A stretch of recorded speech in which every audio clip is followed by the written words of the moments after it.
Valley Club. In this video, we're going to open some sacred shards. We're going to stay in the running for this April O'Neil Ace Reporter Titan event. And if you already see what we get, you know what to do, Valley Club. Find that like button and let's go smash it. And welcome back to the ValleyFlyin Raid channel. I am ValleyFlyin. I hope you're having an excellent day. And I hope you're as excited as I am. I have not opened shards for a while for this channel. And we're going to open some sacred shards. We're going to do this to stay into the running for the April O'Neil Ace Reporter Titan event. Yeah, we're pushing on this event.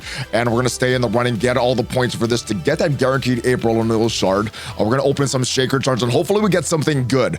And if you get some value from this video or some entertainment from our great pulls or maybe some fails, hit that like button, hit the subscribe button, ring the notification bell so you know as soon as a brand new Raid Shadow Legends video goes up on a normal week, at least 6 pieces of Raid Shadow Legends content. And if we jump in a game, all of it right now is for this Ace Reporter Titan event, guaranteed at the end of this April O'Neil. You need 1,500 points for this Ace Reporter Titan event through the entire life of this event. There's going to be 1,750 points available, so there's an overflow of 250 points. We're going to be missing some of the points for this Granite Door Keep Path event. And what we've done so far, we've done all through just grinding through energy here. Been farming a lot of that stage 3 of that event dungeon, that Shredder dungeon. And we've already gotten some points here. Now, the total that we need just to stay in the running for this is 150. We already have 60 so far, and we definitely will get this 100, even if it's just through grinding. But we're gonna get an extra 160. So by the end of this event, we should have 320 of these pizza points. We're gonna leave 80 on the table, which means that there's still a little surplus that we have over the rest of the events that are coming up, but do want to make sure that in case we get unlucky with the deck of fate that we don't miss this. But what we're going to need here, an additional 7,500 points for these last 100 pizza points. Then we're going to go down this section here. We're going to get this soul stone, another 1,000 of these points. We're gonna need 2,500 more of these points for this 4-star chicken. We're gonna get these extra 60 pizza points here. We're gonna unfortunately need this key. It's not gonna do much for us. That's an extra 1,000 that's just kind of wasted. And then another 7,500 of these Titan points for the extra 100 pizza points. So that's what we're gonna go for. And we're gonna leave these 80 pizza points just off the table there. We're not gonna go for, unless we do some grinding with some energy. I don't think we're gonna get this these what is this, relic crafting materials here. We're definitely not gonna get these souls for granite because we did not go for the Granite Door Keep fusion. All right, so to get that target of those Titan points for April O'Neil, we're gonna need 24,000 more of those pizza points for the Path event. Now for that, we can spend more energy, but I'm just gonna open some shards here with 5 sacred shards, 4,500 points each. That's 22,500 points. That'll get us very close to this 2,400 mark. We could make the rest up with some grinding through some energy. There's still some dungeons that we have to go through. Opening 6 shards would get us more than what we need, but we're trying to do this with the least amount of sacred shards. So we're going to open 5 in this video. And before we get back to that summoning, I do want to remind you, if you want to get off to the best start in Raid Shadow Legends for 2025, use the QR code up there or the link in the description to start off that account, because that will get you off to the best start for 2025. Triple legendary, triple epic. There is a login calendar right now for Teenage Mutant Ninja Turtle Michelangelo. Yeah, 7 days, you get this guy for free. Great damage dealing champ right away. As soon as you're done with your tutorial, you're gonna get Karato in your account. Those are 2 great legendary champs. Great damage dealer in Michelangelo, another good damage dealer in Karato Fox Hunter. And then as soon as you're done with the tutorial, have Karato in your account, get another legendary for free. You could enter any one of these codes. You could only enter one. You do need to enter within starting 24 hours of starting your account. There's 3 codes that I would recommend. Desert Queen gets you 2 Honorak. She's a great Void legendary champ, great support champ. You get Monkey King, you get Sun Wukong with Monkey King. He is a great damage link PvP champ. And the other code I would recommend is the UD King code. That gets you Ultimate Death Knight. He's another great champ. He's more of a tank, so it really depends what you want, what direction you want want to go with your account, but Desert Queen, Monkey King, and UD King are the codes that I would recommend. And as you reach various levels, you're gonna get 3 great epic champs, Uugo, Zargala, and Tagoar. So make sure you use that link in the description or that QR code to start off that brand new account. All right, and we're in the summon portal right now. We have 36 sacred shards we've been saving up for a while now. There's a progressive drop going on right now. There's no increased drop rate for anything, so we're just going for this normal drop rate, 6% chance to get a legendary from these sacred shards. And in the progressive drop, well, let's talk about this epic first. The Morag is a free champ, Seeker is a good champ, Duck the Pierce is a free champ. I think I only have 1 Seeker, so we're gonna go with Seeker in this, and yeah, we've already have a few Duck to Pierce. Now, as far as the legendary champ that we could potentially have for our progressive drop, well, you got some great ones here. Nut is great, Fear of the Barcorn is great, Ultimate Death Knight is great, Michinaki is great, we have Lysanther Beastbane, and as far as these champs, well, let's go take a look at them in Hell Hades. The first one is Nut, very great in a lot of game modes. Great defensive based damage dealer, one of the best nukers in the game. He would help our account a lot.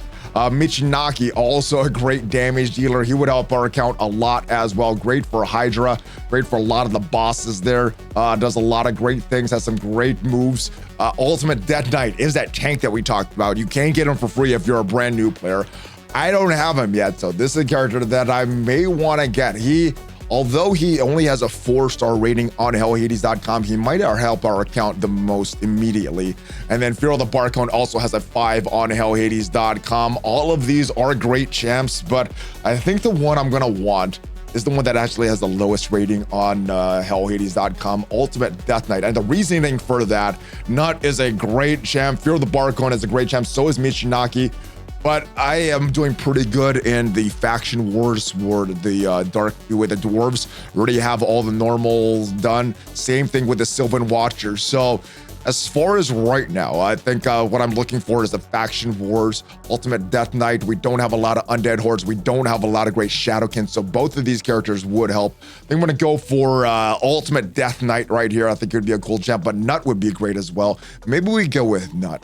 Or maybe we do a Chew with Ultimate Death Knight, then switch it to Nut. Let's do something like that. All right, we have 5 to open here. Hopefully we get something good. First one, Ultimate Death Knight and Seeker. Let's go. We got 5 to open. Hopefully we get something good here.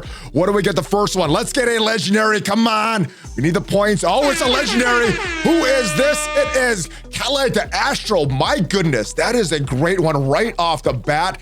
This guy is a great Sylvan Watchers, maybe not as great as Fear of the Barcorn, but look at these ratings here. Great in arena offense, faction wars, arena defense, campaign locations. We're in a lot of different areas. And if we check the rating for Karato the Astral on hellhades.com, good champ, 4-star champ, is a member of the Sylvan Watchers. So as far as faction wars, doesn't really help us because we have the normal faction wars for Sylvan Watchers done, but helps in a lot of different areas. Mainly stands out for arena, great 5-star arena champ. Also looks good for dragon, both the dragons. That's pretty much it though. The A1 attacks 1 enemy, 30% increased crit damage buff on this champion for 2 turns, and increasing the damage when you level that one up. The A2 attacks 1 enemy 2 times. The initial target is killed. Also attacks enemy with the lowest HP. Both attacks will ignore 50% of the target's defense, as well as ignoring block damage and unkillable buffs. That is a great one for the arena right now. Attacks all enemies. Each critical hit fills this champion's turn meter by 10%, heals them by 10% of their max health, stacks up to 50% health. If this attack kills an enemy, places an unkillable buff on this champion for 1 turn. This A2 is really what I'm liking for arena. It is a 4-turn cooldown, but arena, it's a good one. All right, and the passive effect, 5-turn cooldown. It has a passive and an active effect as well. The passive, whenever this champ or allies turn meters decrease, increase the damage of this champ's next attack by 20%, stacks up to 100%. The active effect is whenever this champion's turn meter drops below 25% because of turn meter reduction effect, and place a block debuffs on this champion for 2 turns, then grants them an extra turn. Looks like a great arena champ. I think I do want to start to build them up for the live arena, but let's get another one. We got 4 more to open. This one is pretty good so far. Will we get Ultimate Death Knight or not? Let's go again. Let's see if we get another legendary. Let's, oh, it's a purple. It's someone that we don't have. No, it's a duplicate Vogoth. All right, let's go one more. Hopefully we get an ultimate Death Knight, and maybe we'll get a, I don't know, let's see. Maybe we'll switch it to a nut. All right, let's go. We got a few more. Vogoth is a good champ, but we have him. It is another epic champ. Who is this? Lordic Falconheart. I don't think I have this champ. Let's go look this guy up. And Lodric Falconheart, 3.5 rating on hellhades.com. And looks like it was pretty much just updated a few months ago. As far as areas that stands out, Demon Lord, very good for Demon Lord. Very good for Scarab King. Right now, I'm not really struggling in those areas, though. Let's just take a quick look at his skills here. Attacks one enemy, 40% chance of placing a 50% decrease attack debuff for 2 turns. All right. Removes all debuffs from one ally, then place an allied protection buff on that ally for 2 turns, and place a shield buff on all allies for 2 turns equal to 20% of this character's max health. Yeah, I'm not sure if he's going to really help us in a lot of areas. Let's go back into the game, and we have 2 more that we need to open for this. Let's go out of this. And we tried Ultimate Death Knight. Let's see if we can get a nut. We got 2 more to open. That would be great. Ultimate Death Knight would be great as well. We got 1 Sylvan Watcher, so let's see. Let's go. Will we get another legendary? It is an epic. It is Shiniska. Oh, this is a trash guy. What is the ratings here? Okay on Faction Wars, but again, Banner Lords, we have that done for Faction Wars. We got 1 more. Will we get a nut? Will we get someone else? Let's go. Last one. Let's get the points. Main thing is get the points for this, but it is another epic. It is Duck the Pierce. We didn't even have him as our selection, and we got him in this. All right, so we ended up getting a Duck the Pierced anyway. We got a Ashlight. What is his name again? Let's go look up this guy. Oh man, let's close all these. This Sylvan Watcher. We got a new Sylvan Watcher, Cowlight with Astro. Yeah, pretty good champ. Not a great champ, but a pretty good champ. Does well in a few different areas. So we're definitely building him, and I think Arena is where this champ stands out. And if we can manage to get April O'Neil, that'll be some great Arena champs that we have options for in live Arena. But hopefully you got some value from this video. Hopefully you got some entertainment from it. And if you open your own Sacred Shards, pulling for maybe that soul for granted, maybe you went for that fusion, maybe you're just looking to stay in this Ace Reporter event. Hopefully you got something good if you were pulling your shards during this. And if you got some value from this video, got the entertainment for this video, leave the video a like, check out some of the other videos on the channel, check me out on social media, and of course, do want to remind you, if you do want to start that brand new Rage Islands account, use up that QR code up there, or that link in the description. I'll see you guys next time. Have a great rest of your day. Hulk fist bump. ValleyFlyin out. Take care, guys.